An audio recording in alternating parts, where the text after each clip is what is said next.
भोले बाबा का द्वार। हिम पर्वत की गोद में बसा एक धाम, इस धड़कन में बसा सिर्फ वही एक नाम। आंखों में सपना, दिल में आस्था, चल पड़ी मैं वही सर्वश्रेष्ठ धाम। हर कदम पे मुश्किलें, हर सांस में जंग, पर श्रद्धा के दीप जलाए बढ़ते जाए हम संग संग। पहलगाम के राहों में बहती जाए अश्रुधार, छोड़ सारे बंधन बजते जाए हम शिव गुणगान।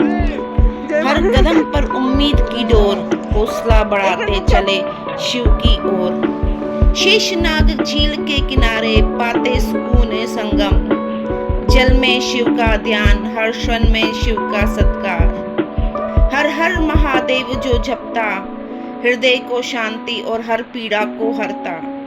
जीवन में खुशियां भरता, शिव दर्शन पे दिखती है खुशी सच्ची, आशीष से ही मिलती नई जिंदगी।